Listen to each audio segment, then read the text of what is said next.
وعلى كل من اهتدى بهديه واستنى بسنته إلى يوم الدين. أما بعد، فإن أصدق الحديث كتاب الله عز وجل، وخير الهدى هدى محمد صلى الله عليه وآله وسلم، وشر الأمور محدثاتها، كل محدثة بدعة، وكل بدعة ضلالة، وكل ضلالة في النار.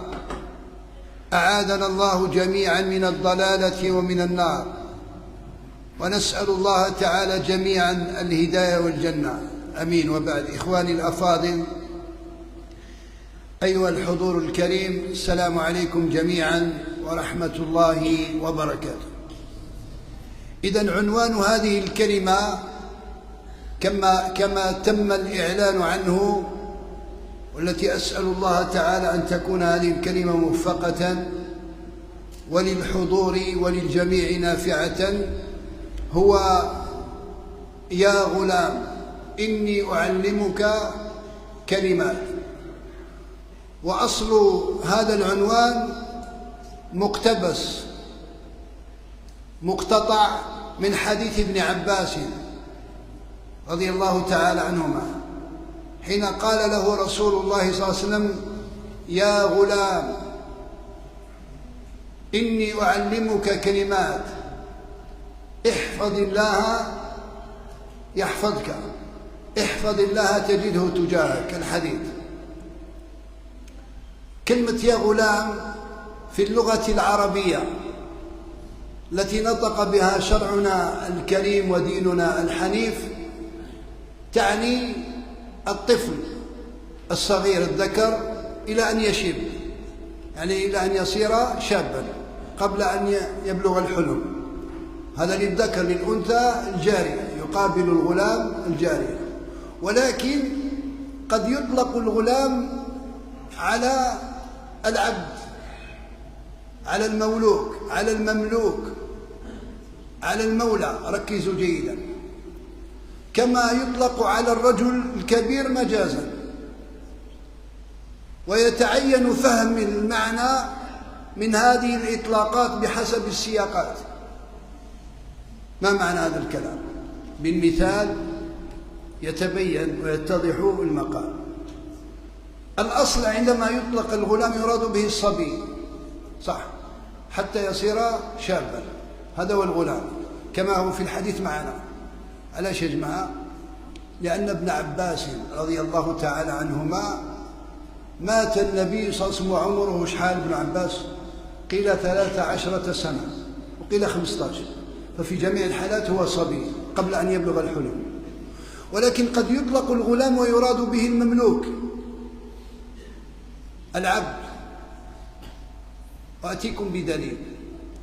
أبو بكر الصديق رضي الله عنه لما خرج في هجرته مع النبي صلى الله عليه وسلم من المدينة، أثناء الطريق قال: حين كان وقت الظهيرة وخلى الطريق لا يمر فيه أحد، رفعت لنا صخرة طويلة لها ظل فنزلنا عندها. قال: وخرجت أعد المكان للنبي صلى الله عليه وسلم، أنفض ما حوله، عملية استكشافية حماية للنبي صلى الله عليه وسلم. ماذا قال؟ اسمع. قال: فإذا أنا براعي غنم مقبل بغنمه إلى الصخرة يريد منها ما أردنا، فقلت له: يا غلام لمن أنت؟ من سيدك؟ قال: أنا لفلان. إذن هذا دليل على أن الغلام يطلق ويراد به من؟ المملوك. ويطلق الغلام ويراد به ماذا؟ الرجل الكبير مجازا. دليل حديث الإسراء، لما مر النبي صلى الله عليه وسلم بموسى بن عمران عليه السلام وجاوزه، ماذا حدث؟ ماذا حدث لموسى؟ بكى. فقيل له: ما يبكيك؟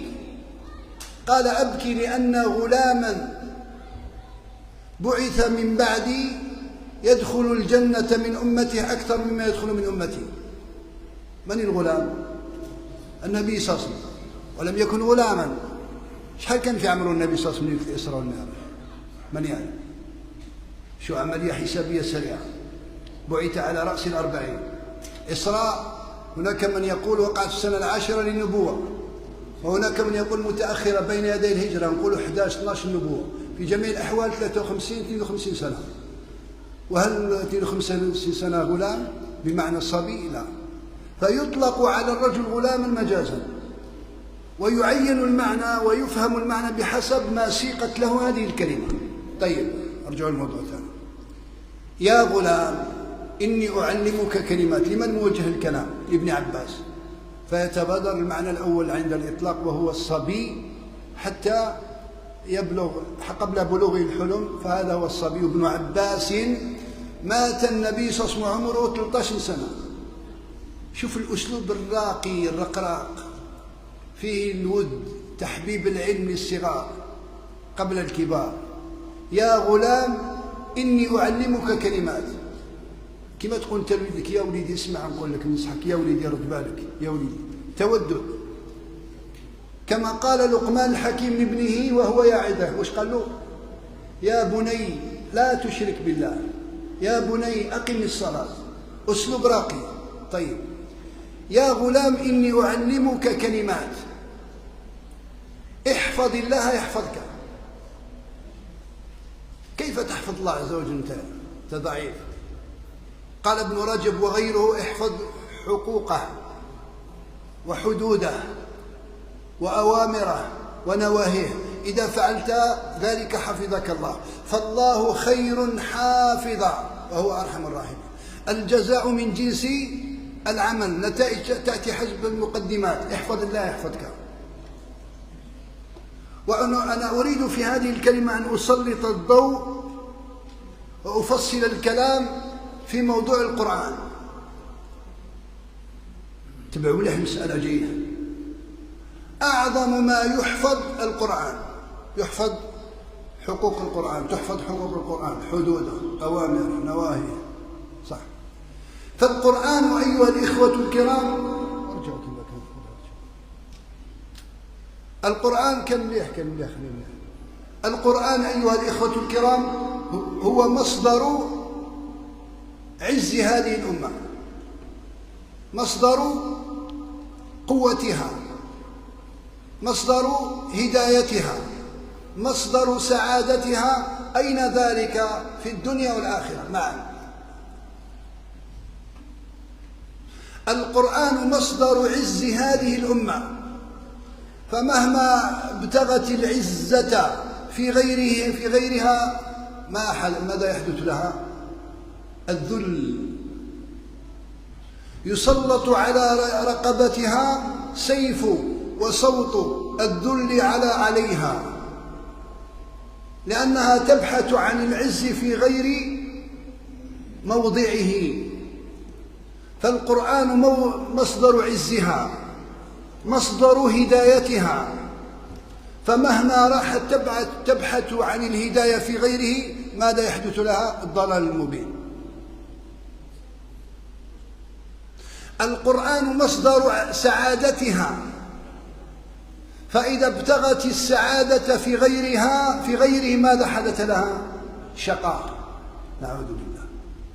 أيها الإخوة الكرام لاحظوا جيدا، ركزوا جيدا. لما علم أعداء الإسلام، أعداء القرآن هذه الحقيقة ووقفوا عليها. أي حقيقة؟ أن القرآن مصدر قوتها، أن القرآن مصدر عزها، أن القرآن مصدر هدايتها. ماذا فعلوا؟ سعوا جاهدين بكل ما أوتوا من وسائل مادية حسية معنوية، أنفقوا الأموال الطائلة من أجل ماذا؟ من أجل صد وصرف المسلمين عن هذا المصدر بأساليب متنوعة، ولله الحمد كلها باءت بالفشل الذريع. أنا أمثل لكم من خلال صور ومشاهد السيرة العطرة على صاحبها الصلاة والسلام. لما بعث الله نبيه إلى الناس وبلغ هذا القرآن أزعج القرآن المشركين، قال لهم مشاكل، أقض مضاجعهم، نغص عليهم حياتهم، ولا سيما بعد انتقال وتحول الدعوات من مرحلة السر إلى مرحلة الجهر والإعلان.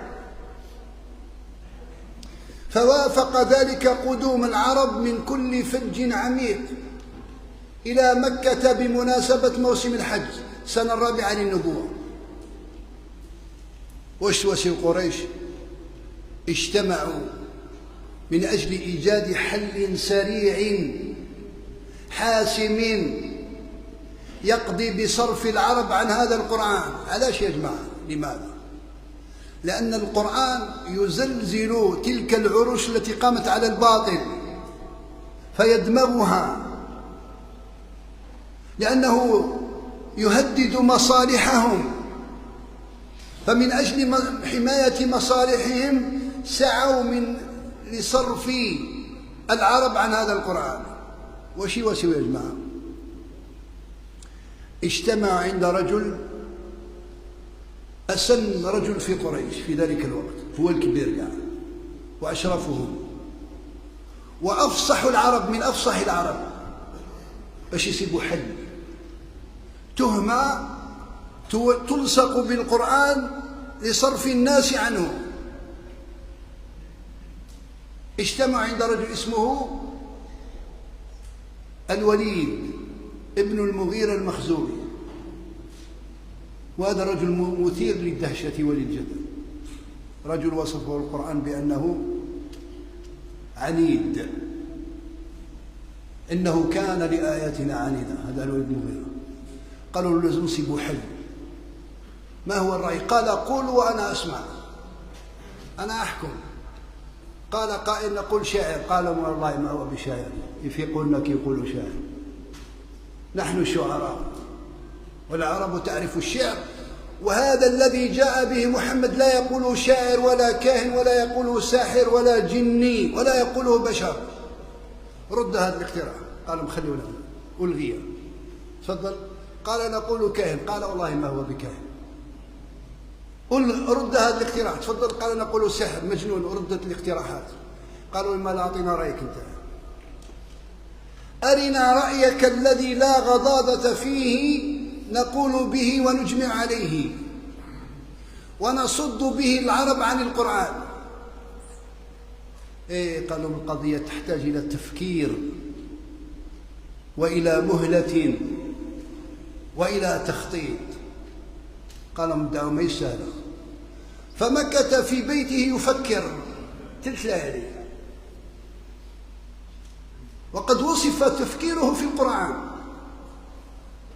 في قوله تعالى من يعرف من يعرف. أحسنت، بوركت. إنه فكر وقدر فقتل كيف قدر ثم قتل كيف قدر ثم نظر ثم عبس وبصر ثم أدبر واستكبر فقال إن هذا إلا سحر يؤثر إن هذا إلا قول البشر. قالوا ماذا أنسب رأي أراه. لكن قبل أن يصدر هذا الرأي الذي دخل به النار، لأنه لما قال سحر البشر قول البشر سحر يؤثر، قال ربي سأصليه سقر وما أدراك ما سقر لا تبقي ولا تذر نعوذ بالله إلى آخر الآيات.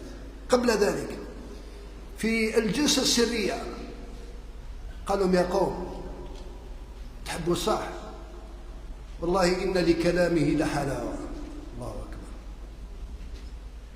وإن عليه لطلاوة وإنه لا يعلو ولا يعلى وإنه لا يحطم ما تحته ولا يقول هذا بشر لكن يقول قول البشر. أنسب رأي سحر يؤثر. يعني هذا الكلام تشكيك في مصدر القرآن وأنه مصدر فتنة ويفرق. قال نقول بهذا. فتفرقوا على هذه التهمة. لكن يا جماعة النتائج والو، الشبكة تقدر تجمع الريح، عليكم نقولوا الريح في الشبك هكذا. ذهبت جهودهم أدراج الرياح، لم ينالوا خيرا. لكن أقول لكم مسألة يا جماعة، هل انسحبت قريش بقيادة الوليد بن المغيرة من الصراع بعد هذا الفشل الذريع؟ لا، الصراع متواصل. أهل الباطل ليس فيهم كلل ولا ملل، فكيف يكون ذلك في صف أهل الحق؟ تلاقوا صحيح يا جماعة. وهذا الوليد بن المغيرة قلت لكم منذ قليل رجل يدوخ، هذا كان من أفصح العرب،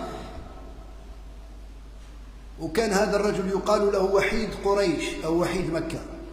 أتدرون لماذا؟ هذه منقبة عند العرب يفتخر بها، لأن قريشا وهي حاضنة البيت في قبل الإسلام كانت تكسو البيت كل عام. العام الآن تجتمع بطون وقبائل قريش تتعاون على ذلك، العام المقبل يقوم بهذا العمل لمفرده لوحده الوليد بن المغيرة، فلهذا قيل له وحيد قريش لثرائه، كان غني، كان عنده دراهم بزاف. كانت له قافلة تجارية نحو 100 من الإبل، إذا رجعت من تجارتها حتى تصل في وقت واحد تدخل من أبواب متفرقة لكثرتها. وكان رجل كريم يا جماعة، يدير الخير، كان من أجواد العرب. على بالكم في موسم الحج 40 يوما 40 ليلة ينحر كل يوم 10 من الإبل. شحال المجموع؟ 400 صح. ولكن ليست لله، هذه يوم القيامة ما توزنش. علاش؟ واش قال ربي يا جماعة؟ وقدمنا إلى ما عملوا من عمل نعم فجعلناه هباء منثورا. الريح في الشبك. ضل سعيهم في الحياة الدنيا وهم يحسبون أنهم يحسنون صنعا وليس الأمر كذلك. رجل لابد نقف عنده لنقتبس هذه الدروس والعبر. باءت المحاولة بالفشل. كما قلت لكم لا ينسحب أهل الباطل من ميدان مصارعة الحق. وش يوسوا يا جماعة؟ أرادوا أن يلطفوا الأجواء من أجل صرف موضوع حافظ عن الموضوع وصد الناس عن القرآن. لجأوا إلى ما يعرف بالمفاوضات، مناقشة ديمقراطية. عرضوا على النبي صلى الله عليه وسلم الدنيا وما فيها من أجل أن يتنازل، من أجل أن يتراجع، من أجل أن يكف عن تبليغ القرآن الذي أقض مضاجعهم وهدد مصالحهم كما علمتم. وش عرضوا على النبي صلى الله عليه وسلم يا جماعة؟ اقرأوا السيرة. المال، دراهم وما أدراكم ما المال. المال أسقط رجالا كانوا أرقام من قمم الجبال، لأن الإنسان بطبعه يميل إلى دراهم المال. وقد أخبرنا القرآن عن هذه الحقيقة حيث قال ماذا قال؟ هيا يا جماعة شاركوا. تحبون المال حبا جما شديدا وإنه لحب الخير لشديد. وكم أفسد المال بين ذوي الأرحام فضلا عن غيرهم، بين الأشقاء، بين الإخوان، بين الدول، بين الأمم. سفكت الدماء من أجل الأموال. عرض المال على النبي صلى الله عليه وسلم. تبعوا مليح المسألة، ما يسهل على نهضر ولا فريد سهل، نسأل الله العافية. عرض عليه النساء من أجل أن يكف عن القرآن.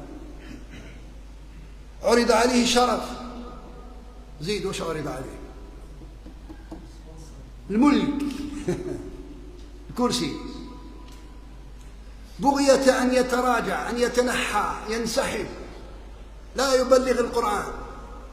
لأن القرآن مصدر عز هذه الأمة، مصدر بقائها، مصدر سعادتها، مصدر عزها في الدنيا والآخرة. شكون بعثوا قريش؟ شكون يبعثوا؟ واحد مفوض يكون مستوى، يكون سفير ممتاز، رجل سياسي تاع حوار ماشي تاع حرب. شكون بعثوا يا جماعة؟ من يعرف؟ أنا المجلس تاعي نطرح الأسئلة شيخ باش تكون تدخلات. عتبة بن ربيعة شخصية عجيبة، عجيبة. عتبة بن ربيعة سيد من سادة مكة. قال يوما لقريش وكان سيدا في قومه، والنبي صلى الله عليه وسلم جالس وحده عند البيت، قال يا قوم ألا أقوم إلى محمد فأكلمه وأعرض عليه أمورا ينظر فيها فنعطيه أيها شاء ويكف عنا، يحبس علينا بركة. قالوا بلى، قم يا أبا الوليد فكلمه. جاء قال يا ابن أخي إنك منا حيث قد علمت في السطة من العشيرة، رفيع، نسب رفيع، والمكان في النسب، ولقد جئت قومك بأمر فرقت به بين جماعتهم، سفهت به أحلامهم، عبت به عليهم دينهم، وكفرت من مضى من آبائهم وأجدادهم. يا ابن أخي اسمع مني، أعرض عليك أمورا تنظر فيها فنعطيك أيها شئت وتكف عنا.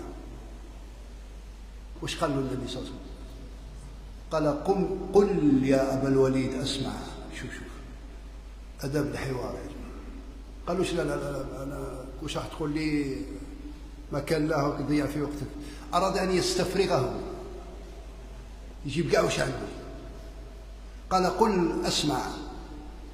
قال يا ابن أخي إن كنت تريد بهذا الأمر، هذا الأمر هو القرآن مصدر الإسلام، إن كنت تريد بهذا الأمر الذي جئت به مالا جمعنا لك من أموالنا حتى تكون أكثرنا مالا. زيد. قال وإن كنت تريد به شرفا سودناك علينا حتى لا نقطع أمرا دونك. عرض مغري يا جماعة، يطيح الجبال. وإن كنت تريد ملكا ملكناك علينا، وإن كان هذا الذي يأتيك رئيا تراه، يعني قالوا تراك بالك مسكون، طلبنا لك الطب، جبنا الرقاة المخيرين، وبذلنا أموالنا في سبيل ذلك حتى تبرأ، فلعله قد غلب التابع الرجل أو كما قال له. جماعة لنا وقفة هذا. من بين ما عرض على النبي صلى الله عليه وسلم الملك، ومن قرأ سيرة النبي صلى الله عليه وسلم يعلم يقينا جازما بأن النبي صلى الله عليه وسلم في دعوته كان لا يؤسس للملك وإنما يؤسس للنبوة. وفرق شاسع وبون واسع بين من يؤسس للملك ومن يؤسس للنبوة، كالفرق بين الحق والباطل. الذي يؤسس للملك عنده الملك غاية، لا يهتم بالوسائل والأساليب التي يسلكها من أجل الوصول للغاية. ما يهموش حرام حلال يقتل ما يقتلش، الغاية عنده ماذا؟ تبرر الوسيلة. بينما الذي يؤسس للنبوة ليؤسس للفضيلة يسلك المسالك المشروعة، هو غاية يؤسسها لكن غايته تقرر الوسيلة لا تبررها. فرق واسع. قرأوا سيرة النبي صلى الله عليه وسلم يا جماعة. النبي صلى الله عليه وسلم عرض عليه الملك هكذا. لو كان شوفوا هذه المسألة تفهموا مباشرة، تفهم. لو كان النبي صلى الله عليه وسلم يؤسس للملك، عرض عليه الملك، لاختصر على نفسه الطريق. لماذا هذه الدماء، هذه الأشلاء، اختلاس، مصادرة الممتلكات، الإخراج؟ لماذا هذا التعب؟ يختصر الطريق، قال نقبل وبعد نتفاهم. ولكن الأمر ليس كذلك. عرض عليه الملك والأنبياء كما قال عليه الصلاة، كما قال هرقل. شوف هذاك الجواب وهذاك السؤال وهذاك التعليق. هرقل ملك الروم كان رجلا ذكيا. من بين الأسئلة التي طرحها على أبي سفيان قال له: هل كان من آبائي من ملك؟ قالوا: كان الملك في عمود نسبه آبائي وأجداده. هل كان من العائلة الحاكمة المالكة؟ قال أبو سفيان: قلت لا. اسمع إلى تعليق هرقل. قال: قلت، هنا هرقل قوله قلت أخضع فكره ونظره، اجتهاد في محله، قاس قياسا صحيحا. قال: قلت لو كان من آبائه من ملك لقلت رجل يطلب ملك أبيه. يعني جاء بهذه الزوبعة واستعطف الناس بالدين، لأن الناس تميل إلى الدين، عاطفة دينية كما يسمونها، من أجل أن يكثر السواد والأتباع ويصل إلى الغرض، والأمر ليس كذلك. اقرأوا سيرة النبي صلى الله عليه وسلم. اجمع من أعظم المشاهد التي تنص على أن النبي صلى الله عليه وسلم لم يكن يؤسس للملك يوم فتح مكة. ومكة يا جماعة أخرج منها، طرد هو وأصحابه بغير حق، صح. فتح الله عليه مكة، دخلها. لو كان ملكا ماذا يفعل؟ لا ريفونش، ينتقم، صح، يرد الاعتبار كما يقولون. لكان كما قال تعالى يخبرنا عن طبيعة الملوك: إلا من رحم ربي وكذلك يفعلون. ماذا يفعلون؟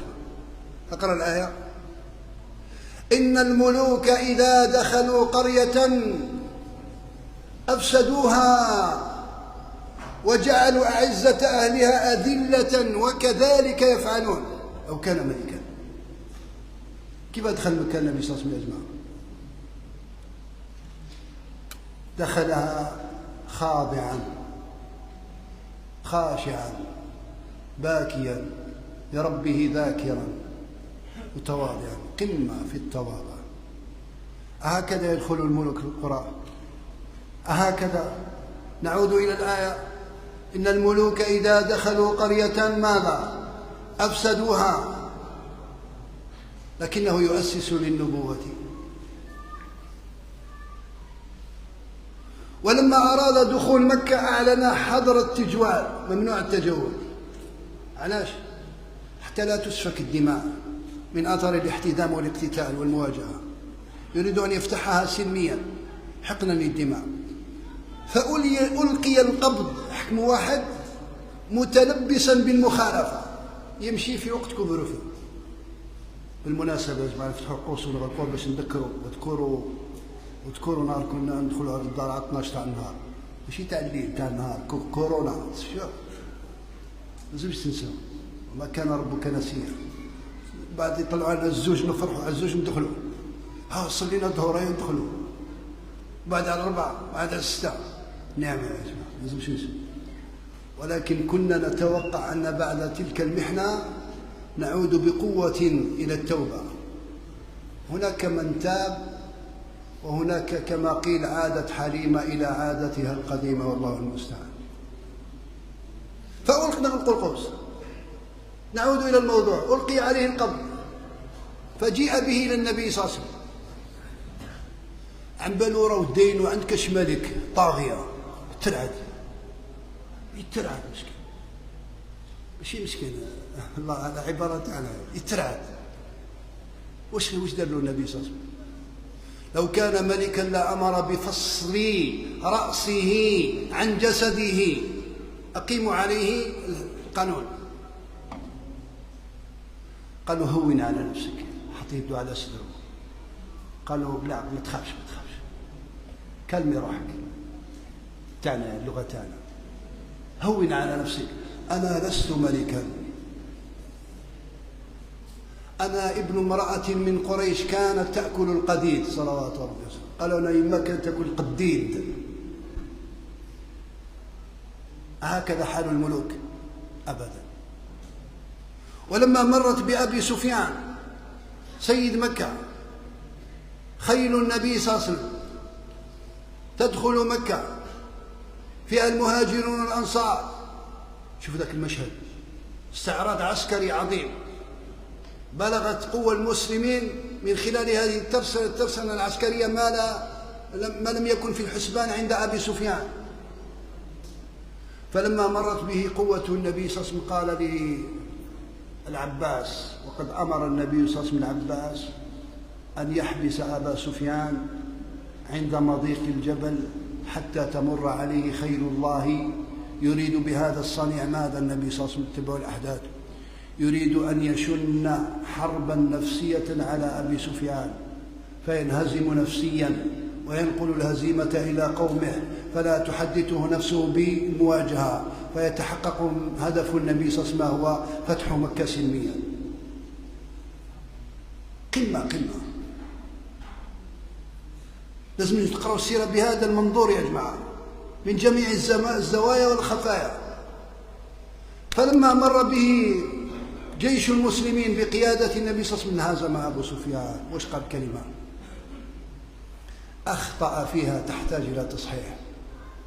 قال أبا الفضل يخاطب العباس: لقد أصبح ملك ابن أخيك اليوم عظيما.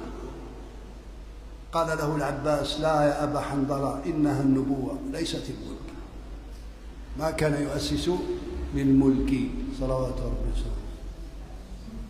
زيدكم صورة يا جماعة، قرأوا سيرة النبي صلى الله عليه وسلم. سكت علينا الضجيج. عدي بن حاتم الطائي، هذا كان ملك طي، صحابي شهير صح. لما جاء عن الوفود إلى المدينة، والرجل ملك يعرف حالة الملوك، بدأ يشوف النبي صلى الله عليه وسلم، ولا عنده حالة من حالات الملوك، أحوال الملوك أم لا، هل هو صادق أم لا. يقول: قدمت عليه، دخلت عليه في المسجد وهو جالس في مسجده، فسلمت فقال: من الرجل؟ قال: عدي بن حاتم. قال: فانطلق بي إلى بيته. في الانطلاقة أخذ عدي بن حاتم يلاحظ. قال: والله إنه لذاهب بي إلى بيته إذ استوقفته امرأة كبيرة عجوز ضعيفة طال معها الوقوف، طول في الوقفة. قال علي: فقلت نفسي والله هذا ليس بملك. الملوك تحبسهم الناس في الطريق وتديروا وجههم، بل يخلو الطريق من كل شيء، من الشجر والحجر، وتنشر الزراب المبثوثة ويصبغ الشجر ونحو ذلك. الملوك توصل لهم، بينهم وبين من ينظر إليهم مسافة بعيدة. هذا النبي صلى الله عليه وسلم وقفته امرأة، قال: أطالت معه الوقوف حتى قضت حاجتها. فقال عدي: قلت هذا والله ليس بملك. قال: فلما دخل بي بيته تناول وسادة من أدم، الأدم هو الجلد، محشوة ليفا. وش هو الليف يا جماعة؟ شكون يعرف؟ كما نقولوا احنا الكران، حطب النجارة، هذاك هو الصوف، هذاك هو ليبونش. هذه وسادة الملوك، محشوة ليفا، فألقاها. قال: اجلس عليها. فتحرج عدي بن حاتم. قلت: بل أنت فاجلس. قال: اجلس. قال: جلست عليها وجلس هو بالأرض، فقلت: والله هذا ليس بأمر الملوك. ثم خاطبه قائلا: أشهد أنك لا تريد علوا في الأرض ولا فسادا. والعاقبة للمتقين. ما كان يؤسس. يا جماعة قرأوا سيرة النبي صلى الله عليه وسلم، كيف كانت حياته، واش كان يأكل، واش كان يشرب.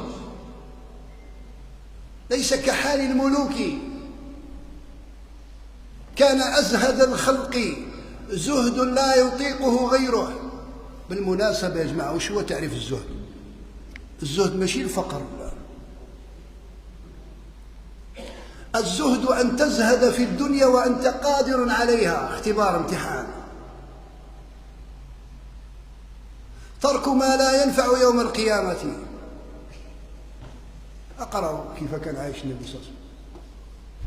يا جماعة كان يجوز عليه وقت في دار النبي صلى الله عليه وسلم شهرين ما يشعلوش النار، ما يطيبوش، ما كاش. هكذا تعيش الملوك بالله عليكم. تقول عائشة كان يمر الهلال زيد والهلال زيد والهلال في شهرين ولا يوقد في أبيات رسول الله صلى الله عليه وسلم نار. لا نفخ لك وزنيار ما يشعل والو. فقيل له ما وش كنتوا تاكلوا؟ قالت الأسودان. وش هما الأسودان يا جماعة؟ تمر والماء في متناول الجميع، الفقير والغني. هكذا يعيش الملوك يا جماعة. نقول لكم هذه الصورة الخاشعة، والصور كثيرة، لكن هذه تزلزل الجبال وتعالج النفوس وندرك بها الحقيقة. لكن لمن هذا؟ لمن كان له قلب أو ألقى السمع وهو شهيد. عمر بن الخطاب رضي الله عنه دخل على النبي صلى الله عليه وسلم في بيته، جاء في مهمة لما انتشر خبر بأن النبي صلى الله عليه وسلم طلق نساءه، والخبر غير صحيح، جاء يتحقق. قال دخلت على النبي صلى الله عليه وسلم بعد الاستئذان، أذن له. قال فإذا هو مضطجع على حصير وعليه إزاره ليس عليه غيره. فلما جلست جلس وسوى عليه إزاره، وإذا الحصير قد أثر في جنبه. هكذا يعيش الملوك. احنا كما يقولوا الطبقة المتوسطة ما تعيش هكذا. كاين بعض الفقراء ما يعيشوش هكذا، يدبروا له الزربية. هذا شكون عباكم؟ شكون هذا يا جماعة؟ هذا سيد الأولين والآخرين، الله أكبر. هذا سيد الخلق، هذا الذي خير بين أن يعيش عبدا نبيا أو ملكا نبيا، فاختار أن يكون نبيا عبدا. عمر بن الخطاب كي شاف الحالة هذيك تأثر، دار عملية استكشافية في بيت النبي صلى الله عليه وسلم، يشوف واش عنده، كاش فريجيدار، كاش خزانة، كاش. حتى بدا يبكي عمر بن الخطاب، بدا يبكي يا جماعة، أجهش بالبكاء، ما قدرش يصبر. حتى قالوا النبي صلى الله عليه وسلم علاش تبكي؟ ما يبكيك يا عمر؟ عمر بن الخطاب قال أخذت أقلب بصري في خزانة رسول الله صلى الله عليه وسلم. قال ما كاين حتى حاجة تشد الانتباه. قال هذاك الفاز شباب، هذاك سيرفيس تاع البن مليح هايل. قال فإذا أنا بأفيق معلق. أفيق شنو هو؟ الجلد الذي لم يتم دباغه بعد، غير صالح. وإذا أنا بقبضة صاع نحو الشعير في ناحية البيت. هذا هو الرافطين. شحال صاع؟ شحال أوزنوا شيخ؟ 2 كيلو. هذه هي الذخيرة. فقال عمر فابتدرت عيناه، بدا يبكي. فقال له النبي صلى الله عليه وسلم ما يبكيك يا ابن الخطاب؟ كما نقولوا احنا بالعامية تاعنا، قالوا كيف حبيتني ما نبكيش؟ كيف شكون يشد روحه؟ شكون هذا؟ سيد الخلق الذي لا يدخل الجنة أحد يوم القيامة حتى يستفتحها. هكذا تعيش الملوك. قال ما يبكيك يا ابن الخطاب؟ قال وما لي لا أبكي وهذا الحصير قد أثر في جنبك وهذه خزانتك لا أرى فيها إلا ما أرى. وذاك قيصر ملوكهم وكسرى في الثمار والأشجار، وأنت خير خلق الله ونبيه وصفوته، وهذه خزانتك، كيف حبيتني ما نبكيش؟ قال يا عمر أما ترضى أن تكون لهم الدنيا ولنا الآخرة؟ قال نعم. إذا هكذا يعيش الملوك، عرض عليه الملك. وإن كنت تريد ملكا ملكناك علينا. إغراء يا جماعة. الملك الآن ما نشاهد في عصرنا وما نقرأ في التاريخ القديم والتاريخ المعاصر، دماء تسفك، أطفال يتمون، نساء ترمل، بنات ترمى على رؤوس أصحابها، تحطم من أجل الملك. باش يوصل الملك ولو كان ما يبقى حتى واحد حي يحكم في الشجر والحجر والجبل. ملك عرض عليه الملك. اختاروا واش قال لهم في الموضع يا جماعة؟ اقرأوا السيرة. في غيرها عرض عليه الملك في عدة مناسبات. قالوا اللي حبيت تكون ملك انت هو الملك تاعنا، حبسنا برك. قال يا قوم ليس بي ما تقولون، أنا ما جيتش على هذا الملك تاعكم والدراهم تاعكم.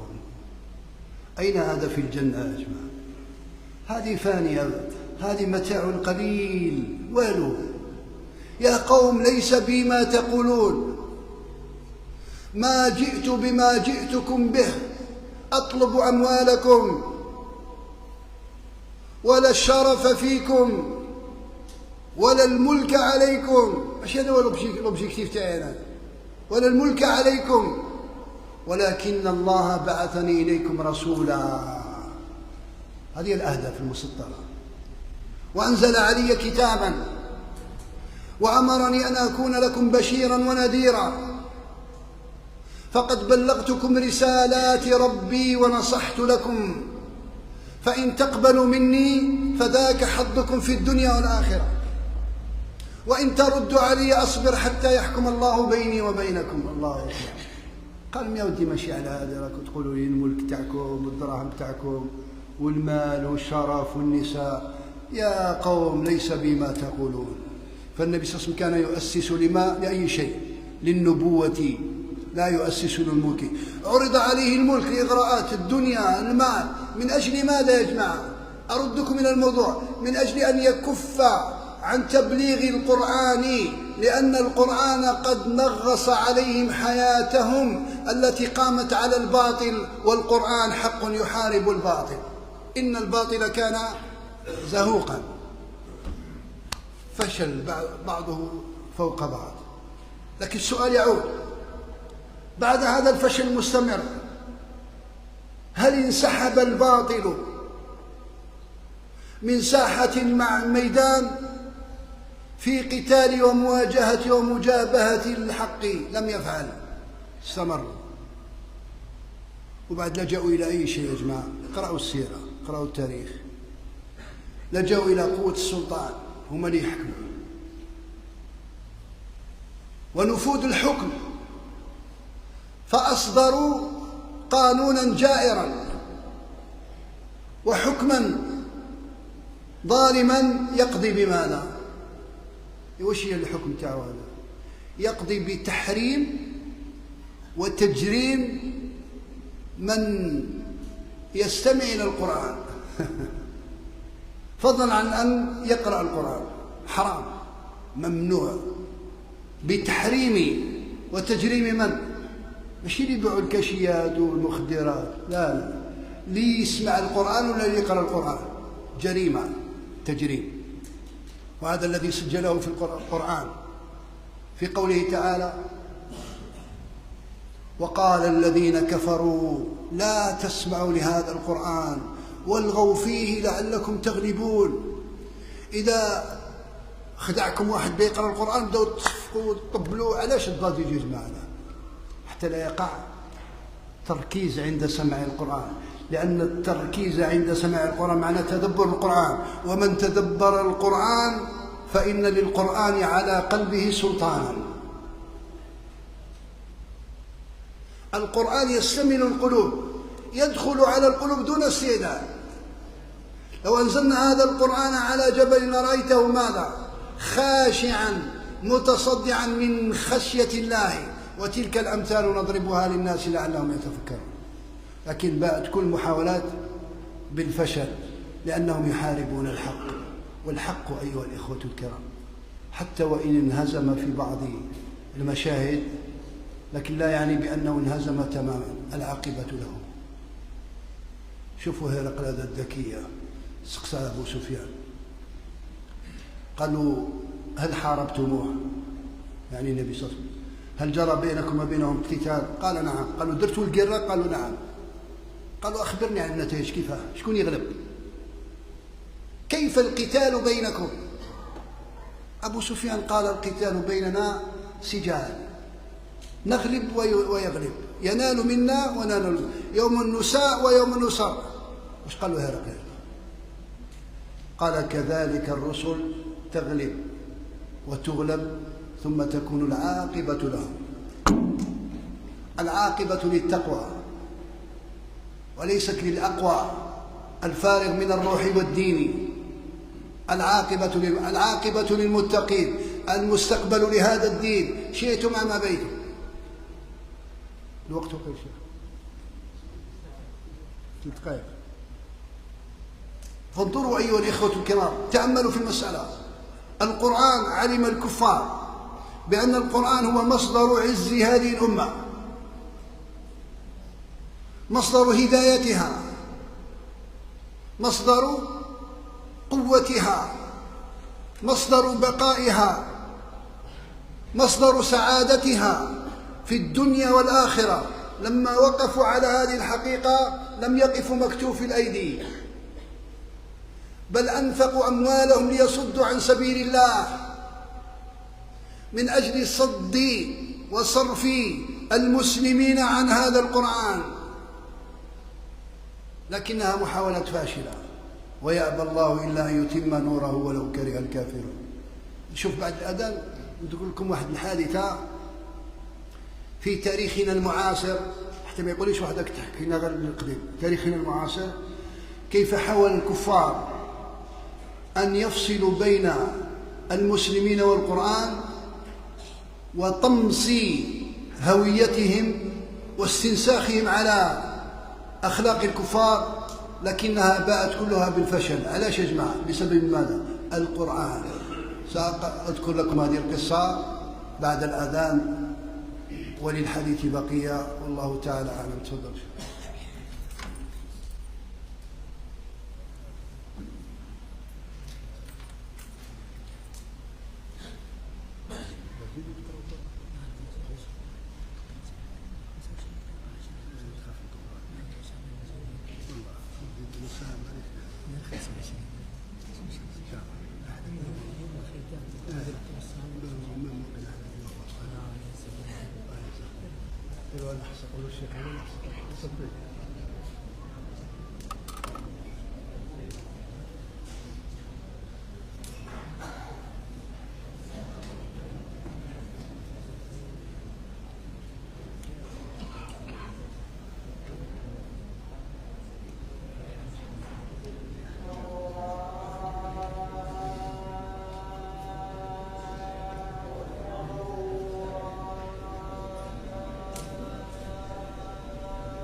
بسم الله الرحمن الرحيم.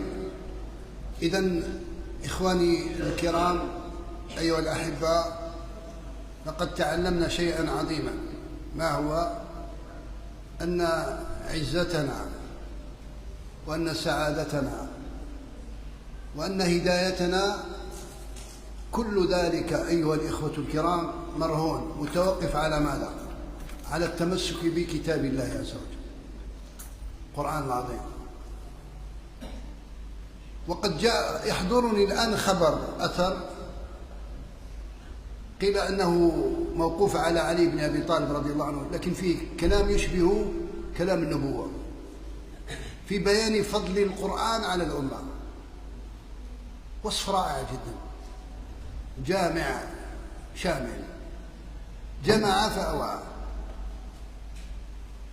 كتاب الله تعالى فيه خبر ما قبلكم ونبأ ما بعدكم وحكم ما بينكم، هو الفصل ليس بالهزل. من تركه من جبار قسمه الله، ومن ابتغى الهدى في غيره أضله الله. هو ضمير يعود على من؟ تبع على القرآن. هو الحبل المتين والذكر الحكيم والصراط المستقيم، وهو الذي لا تزيغ به الأهواء ولا تلتبس به الألسنة ولا يشبع منه العلماء، الله أكبر، ولا تنقضي عجائبه، ولا يخلق يعني لا يفنى عن كثرة الرد. وهو الذي لما انتهت الجن إلى سماعه حتى قالوا ماذا قالت الجن؟ إنا سمعنا قرآنا عجبا يهدي إلى الرشد فآمنا به ولن نشرك بربنا أحدا، وأنه تعالى جد ربنا ما اتخذ صاحبة ولا ولدا. من قال به ضمير يعود على من؟ قرآن. من قال به صدق، من أصدق من الله قيلا. من قال به صدق، من عمل به أجر، من حكم به عدل، ومن دعا إليه هدي إلى صراط مستقيم. كلام رائع. إذن الخير كل الخير في القرآن. إن هذا القرآن يهدي للتي هي أقوى. فإذا رحنا نطلب الهداية في غيره أضلنا الله. صحيح يا جماعة؟ إذا رمنا نبتغي نطلب العزة في غيره أذلنا الله. إذا طلبنا الساعة والراحة والاطمئنان في غيره نالنا التعب أشقانا الله. وهذا حال المسلمين اليوم إلا من رحم ربي. وسيبقى هذا الذل مسلطا، وهذا الصوت الذل مسلطا على رقابنا إلى أن نرجع إلى ديننا إلى هذا القرآن. اسمعوا هذا الحديث، قال النبي صلى الله عليه وسلم: إذا تبايعتم بالعينة وأخذتم أذناب البقر ورضيتم بالزرع وتركتم الجهاد، ماذا حدث؟ سلط الله عليكم ذلا لا ينزعه حتى ترجعوا إلى دينكم. الحمد لله، هذا الذل ماشي مؤبد مؤقت، إلى أجل مسمى هذا الأجل حين نعود إلى كتاب ربنا إلى ديننا. احنا بلا قرآن ما نسوى والو يا جماعة، ما نسوى والو. القرآن لا قرآن، ربي نعم علينا به القرآن، فيه هداية، فيه شفاء، فيه النور، فيه كل خير، صح، فيه سبيل دخول الجنة والابتعاد عن النار، فيه كل خير. حتى حبيت تعيش مهني في الدنيا، عندك الأمن، المال بخير، عليك بالقرآن، فيه كل خير، مصدر كل خير. ولهذا أيها الإخوة الكرام، قبل أن أختم، الكفار قديما وحديثا لما وقفوا على هذه حقائق، أي حقائق؟ أنه مصدر هدايتنا وسعادتنا، ماذا فعلوا؟ سعوا جاهدين أن أنفقوا الأموال الطائلة بكل ما أوتوا من قوة مادية ومعنوية وحسية للفصل أو لفصل وصد وإبعاد المسلمين عن هذا المصدر. أذكر لكم حادثة يا جماعة صارت في وقت الاحتلال الفرنسي الكافر الغاشم لبلادنا، بعد مرور حوالي قرن من الاحتلال، قال لك الجزائر خلاص راهي في الجيب، هي ولات فرنساز، فرنسية، الجيري فرنساز. أقاموا حفلة تكريم تخريج الطلبة، ودعوا إلى هذا الحفل دول باش يمشيوا على نسخة فرنسا في إبعاد المسلمين عن دينهم، باش يحضروا هذوما تشييع جنازة الإسلام في الجزائر إلى مثواه الأخير، باش يبين لهم كيف انتصر الصليب على الهلال والإنجيل المحرف على القرآن. لكن صارت لهم واحد التبهديلات مذكورة لا تنسخ، موجودة في التاريخ. وقبل هذا الموعد كونوا خدوا 10 من الفتيات الجزائريات، قرأوهم في المدارس الفرنسية، علموا لهم اللسان الفرنسي، لبسوا لهم اللباس الفرنسي، أبعدوهم عن دينهم باش يبينوا بلي هذه نسخة يسير عليها غيرهم من الكفار في إبعاد المسلمين عن دينهم. وبعد دعوا هؤلاء وحفل. كان هذا في عهد الحاكم الفرنسي العسكري في الجزائر الظالم الإرهابي لاكوستا. لا خرجوا هكذا، باش خرجوا هذوك الفتيات بعد 11 سنة تكوين، خرجوا بالحايك لباس الجزائري الإسلامي، فأسقط في أيديهم، وقعت ضجة إعلامية، وداروا له حالة هذاك لاكوست. قالوا له كيفاه؟ هذا هو الشاهد. قال ماذا تريدون أن أصنع إذا كان القرآن أقوى من فرنسا؟ تمسك بالقرآن.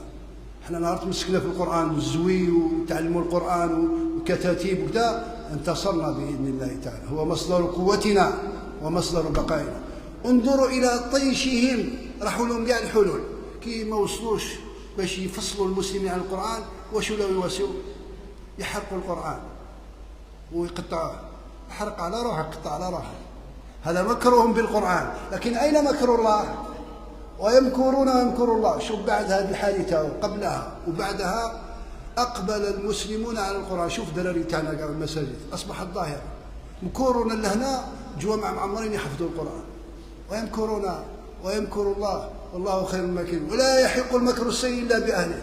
هذه الحقيقة يا جماعة. احنا عزنا وبقاؤنا أن نتمسك بهذا القرآن. شوف احنا عندنا في مسجد السلام في اسمه، ما نحبش نقول اسمه ذاك الحي، روبير، مازال نقولوا روبير اسم قوي.